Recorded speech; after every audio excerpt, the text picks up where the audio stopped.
Здравствуйте. Тема сегодняшнего комментария – грипп и прочие острые респираторные инфекции. Нет, не беспокойтесь, до эпидемии нам, в общем-то, еще далеко, и можно даже, наверное, сказать, что она вообще маловероятна. Ведь, как и в 3 предыдущие зимы, наши медики сделали максимум возможного в целях профилактики с тем, чтобы избежать массового заболевания горожан вот всеми этими инфекциями. И тем не менее я поднимаю эту тему сегодня, потому что у нас есть еще с вами время закрепить, закрепить вот этот успех нашего здравоохранения. Считается, что до сильного роста, большого роста заболеваемости ОРВИ осталось примерно 3 недели. Но вначале, как по традиции уже, рассказ о наиболее значимых событиях дня. Здравствуйте. С 15 февраля аэропорт Нерюнгри будет закрыт. Его поисково-спасательная служба не имеет сертификата, а без него невозможна работа и самого аэропорта. Именно такие ведомственные службы проводят все работы по поиску и спасению воздушных судов при катастрофах. Остановка аэропорта, кстати сказать, ведь породит неудобства не только для пассажиров, что, в общем-то, тоже важно, но и приведет к безработице персонала. А в этом аэропорту, кстати сказать, и так проблем более чем достаточно. С осени прошлого года там начались задержки с выплатой зарплаты из-за нехватки средств. И по этой же причине часть объектов инфраструктуры его тоже обесточена. Вот и в такой обстановке авиаторы обратились к президенту Штырову. И все свои беды они связывают с передачей их аэропорта в состав дирекции аэропортов Якутии. У нас получилось, что хотели как лучше, получилось как всегда, что называется. Но тем временем в аэропорту Якутска сегодня были проведены учения. В общем-то, мы достаточно часто, к сожалению, в последнее время стали говорить о различных летных происшествиях. Так вот, в этот раз отрабатывалась такая учебная тема, как при посадке Ту-154 из-за снежного заряда выкатился за пределы летной полосы. Но на этот раз все обошлось на этих учениях. Обратимся к более радостным темам. Сегодня на сайте Сибиряк-2006 заканчивается голосование. Эксперты конкурса предложили на выбор 34 кандидата. Сегодня днем абсолютным лидером оказалась актриса Любовь Полищук. Она набрала 3181 голос. Вторым шел олимпийский чемпион в лыжной гонке на 30 километров в Турине Евгений Дементьев из Ханты-Мансийского автономного округа. Он набрал 2673 голоса. На 300 голосов от него отстает президент Путин. Прямо скажем, в престижном списке претендентов на титул Сибиряк-2006 ведь есть имена и 2 наших земляков. Да, одна из них ученый-генетик Надежда Максимова. Она набрала 1656 голосов. В прошлом году она обнаружила новый вид генетической мутации в человеческом организме. Эта мутация приводит к низкорослости коренного населения Якутии. А имя еще одной нашей землячки Сарданы Сыромятниковой достаточно широко известно. Мисс Якутия в этот раз претендует тоже на этот титул. Правда, набрала Сардана пока мало голосов, 1647. Но это было днем. До вечера еще, может быть, что-то изменится. Тем временем на сайте ЕКТ.ру 5 февраля началось рейтинговое голосование отборочного этапа конкурса «Мисс Виртуальная Якутия 2007». Выбор предстоит сделать из 77 девушек. Уже 9 февраля станут известны имена 10 финалисток. И ложка дегтя. Администраторы выяснили, что в первую же ночь голосования некоторые пользователи интернета себя ведут не очень честно, то есть по нескольку раз голосуют за одну и ту же девушку. Организаторы пригрозили, что они после завершения голосования проверят все голоса на искусственную генерацию. Это как раз позволит отсеять те голоса, которые были поданы с одного и того же компьютера. На очереди сообщение из зала суда.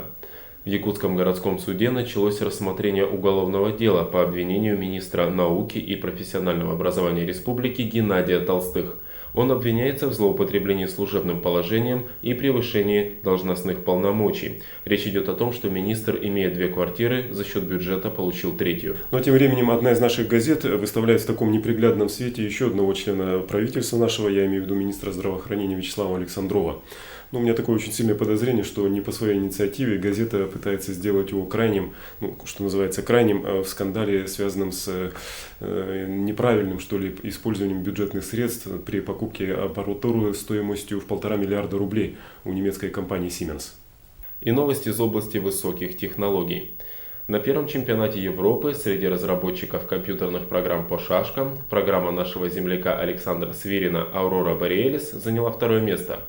А чемпионом была признана программа Игоря Коршунова из Белоруссии «Калисто». В интервью ЕСИА Александр Свирин заявил, что работа над программой заняла 7 лет. Она позволяет выбрать 7 разновидностей шашек, а также анализировать, комментировать и сохранять партии, создавая собственные базы. Внутренний движок этой игры имеет официально подтвержденный разряд кандидата в мастера спорта.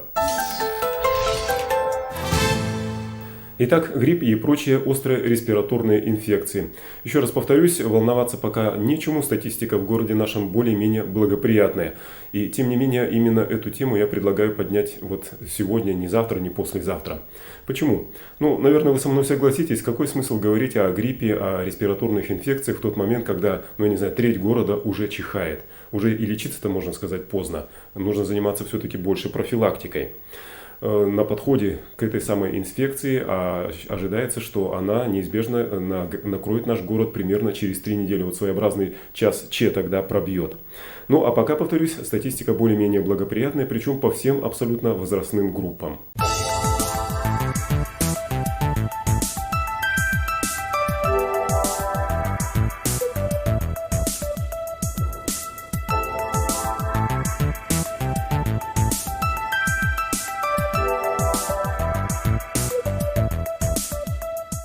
За прошедший год нами охвачены прививками более 93 тысяч горожан. Так много? Да, и поэтому это где-то 37% всего населения по Гомстату. А в настоящее время, как я говорил, у нас идет еженедельный мониторинг. И небольшая ремарка относительно самого мониторинга. Признаюсь, я многие годы считал, что мониторинг – это то, что органы здравоохранения собирают каждую неделю в лечебно-профилактических учреждениях данные о количестве обратившихся с этими самыми острыми респираторными вирусными инфекциями, и на этом, так сказать, основании делают вывод, преодолен порог или не преодолен. Оказывается, на самом деле все это намного сложнее. Эпидемический порог – это, ну я не знаю, не минимальный размер оплаты труда, о котором мы все сами знаем, раз и навсегда утвержденный и установленный. Оказывается, в Санкт-Петербурге существует специальный центр гриппа, который занимается как раз расчетом эпидемического порога для каждого населенного пункта, для каждой отдельно взятой недели года. Делается это на основе анализа всех данных о количестве заболевших когда-либо за очень большое количество лет. И оказывается, каждый четверг наши органы здравоохранения посылают в этот самый центр гриппа данные о количестве обратившихся. Все эти данные там обрабатываются, и в пятницу утром каждой недели в Якутск приходит вот тот самый анализ того, что достигаем мы, не достигаем, преодолели или не преодолели эпидемический порог. Так вот, то, что касается заболеваемости в Якутске, еще раз повторюсь, она пока находится далеко до этого самого эпидемического порога. Но, в общем-то, не надо быть большим пророком, что называется, в своем отечестве, чтобы предсказать, что буквально с первыми же лучами весеннего солнца температура воздуха поднимается, и мы все начинаем, ну не все, многие, начинаем дружно чихать. А у вас какой-то есть прогноз временной, когда это может произойти, например? Обещают, что первая декада или вторая декада марта у нас начинает немножко рост. Если кто-то традиционно прививается и таким образом защищается, в принципе, еще время есть. Есть, конечно. Кстати, сколько в этот сезон, извините, перебиваю, сколько в этот сезон привилось человек? Мы в этот сезон привили свыше 93 тысяч горожан. Но у нас еще есть маленький запас вакцин, и наше ЛПУ, если любой горожанин может подойти в свое прописное лечебно-профилактическое учреждение и получить прививку против гриппа. Иннокентий Евгеньевич, но мне тогда сразу к вам встречный вопрос возникает, еще может быть одно сравнение цифровое привести. Стоимости такой прививки, она стала дороже? Нет? Нет, то, что у нас осталась вакцина, мы, наверное, будем прививать бесплатно. ОРВИ, между прочим, вещь ведь очень пакостная, я бы сказал, коварная даже. Причем не только зимой, но и во все другие времена года.